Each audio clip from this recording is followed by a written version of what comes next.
Good morning, precious.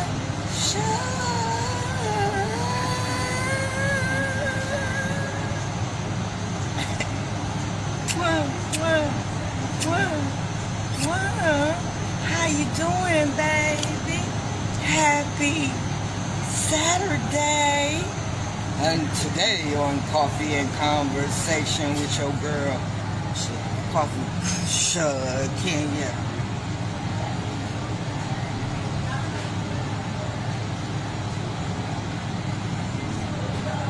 When you get a minute, go to that YouTube channel, Coffee and Conversation with Shakenya. I know it's a long name, but shit, figure it out. And hit subscribe. It's free. It's choppy over here, Facebook. I might have to come up off of here. I'm sorry, Facebook. I'm going to stay on as long as I can. I don't know what's going on. I think this phone, I got to delete some stuff, man. I got so many videos. You would think I have a movie out already. Okay? So, y'all, I'm going to keep it real quick because, yeah, it is Saturday. Yeah, I can't get into the syllabus, right? So, today, I think I'm going to keep it light. Keep it real light.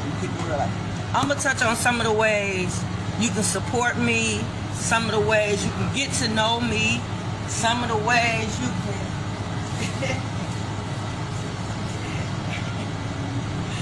can help with my mission, right? I know you say, who the hell is you, Shakenya, to be following, and who is you to be, you ain't interesting, you ain't doing nothing. Like, I know you might feel that way. I don't though. Yeah, I feel like I'm famous already. I feel like I'm a mover and a shaker. I feel like I'm doing big things. Right now I'm on top of the world, right? Yeah, I am. Even with everything that's going on, even with me being sad, dealing with depression, missing my baby, that's the only thing. Yeah, I know it's a big part, it's a big chunk, but other than that, everything else is kind of going according to plan, right? I had to shift to plan B, but I never stopped the mission, right?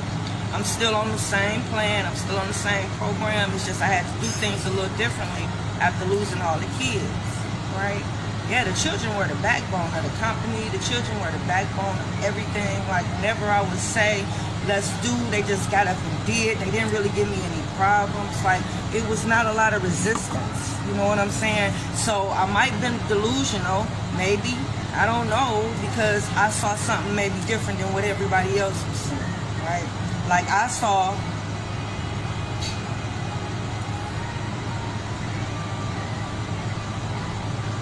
Man, what did I see? You know what I'm saying?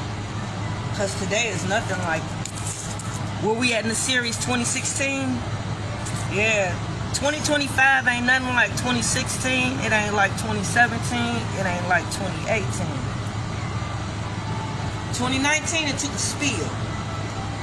I still don't know where the spill at. Still ain't been able to clean it up. But we had to have taken a major spill for things to be reversed, for things to be going backwards, for things to be going on a decline instead of an incline. Something went terribly wrong, right? It shouldn't be like this. You know, everybody telling me God is over all of this, and I believe it. So I have to embrace it. A lot of behavioral issues and problems that I wasn't used to dealing with, you know, growing up as a child and dealing with other people and other people.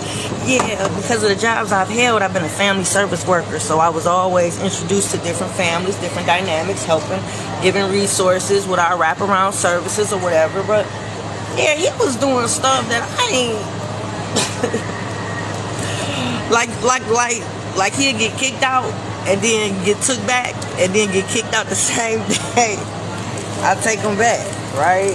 Like, they'll be calling me at work. I gotta leave work to come and get them. Like, he would leave home and don't come back home. Some of y'all would call that running away. But he would leave. I would have to go make a police report. I would have to ride around. I would have to call all the friends that I know. I would have to go through the neighborhood for hours looking for him, see if I can find him, right? And then he'll turn up. right? So the days of agony of not knowing where he is, and then all of a sudden he pop up, is the type of stuff I was dealing with him, right? Then I had to go back to the police station and let him know that I found him. Here he is. He no longer missing, right? And he was doing this at like age 12, 11 and 12, right? Yep. So I had a good relationship with all the teachers. So whenever he would get out of hand, they would call me, and I'll go up there and take care of him. And I'm gonna be honest with you, I done whooped his ass in school. Oh yeah, I done took him to the bathroom, real quick, tighten him up a little bit, and he'll act okay for maybe the rest of the week, right? But this is a ritual. This was our routine, me and that little brother, right? So therapy came into play, right? That helped a little bit, but not much, right? Medication came into play, right? Diagnosis had to be done, right? So I stayed on top of it, right? Trying to help him as best as I could, right?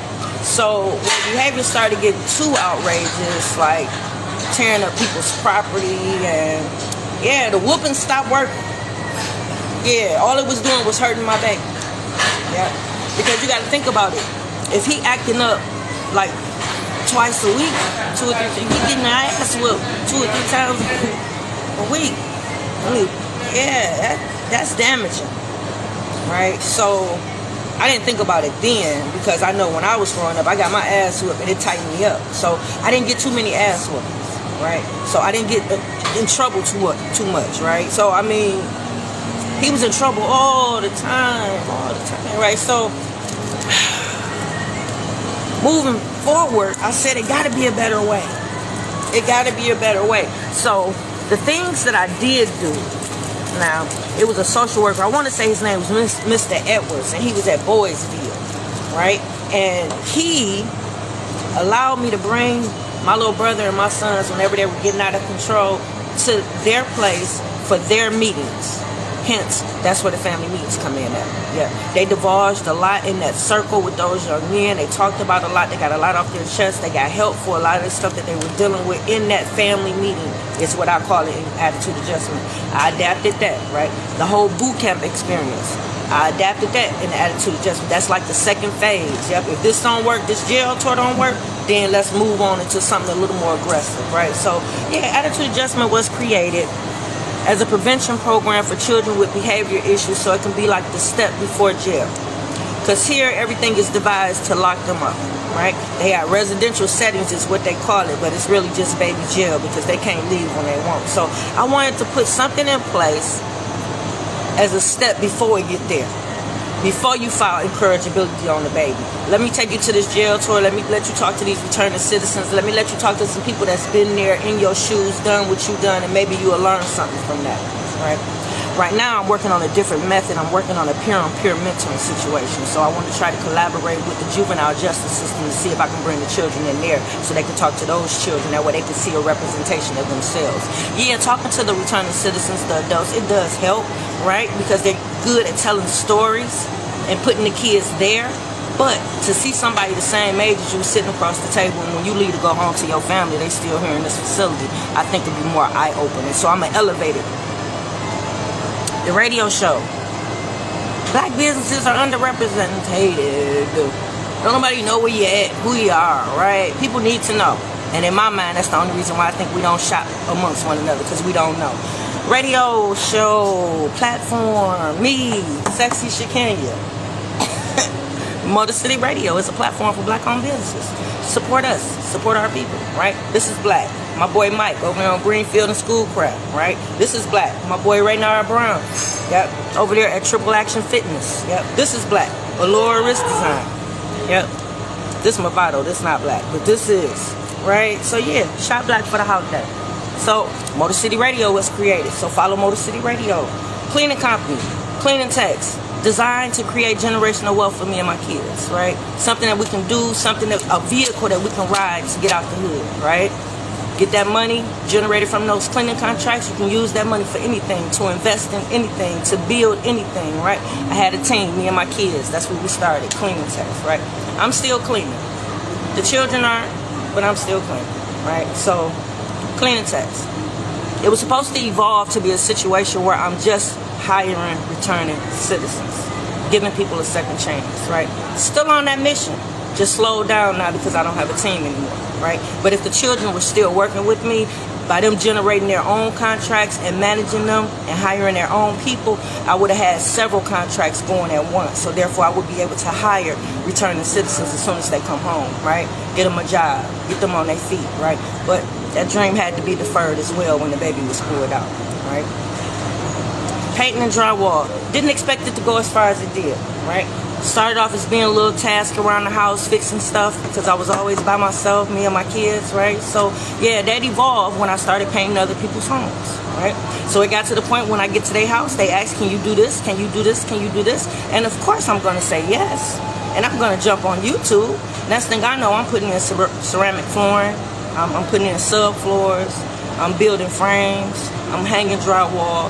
I'm painting your house. I'm hanging your light fixtures. I'm putting in your sink.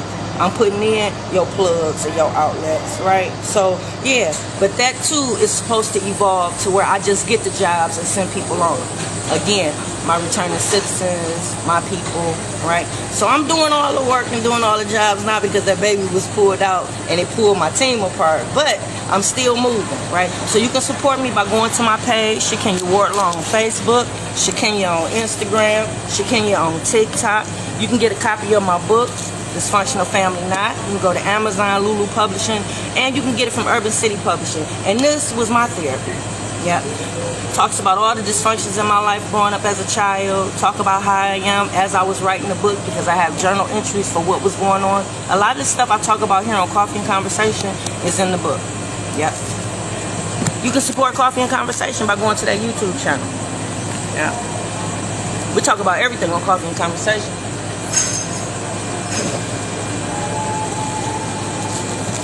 It started just talking about my situation. Yeah. And through my situation, I realized that we need better and healthier co-parenting relationships after the breakup, right? So, hence, Coffee and Conversation. I come in and talk every day about ways that you can help be a better unit. Yeah, unified front. Y'all broke up, y'all don't like each other, y'all can't get along, haven't forgiven each other. I help you get through all of that. Yeah, for the sake of the kids. Yeah, for the sake of the kids. And from that, the co-parenting workshop was birthed. Yeah, co-parenting workshop. It's an 8-week workshop to teach y'all how to get along better. Yep, if you're struggling in that area, your attorney say that you gotta get one. The judge say y'all gotta find some type of co-parenting program. CPS say you gotta find some type of parenting program so y'all can get them babies back. Get in my inbox. It's 8 weeks of teaching you how to get along with your baby mama and your baby daddy after the breakup. Teach y'all how to communicate better. Teach y'all about putting up boundaries. Teach y'all about how to just basically how y'all should be for the sake of that baby, right? So y'all, I gotta get out of here because I got work to do.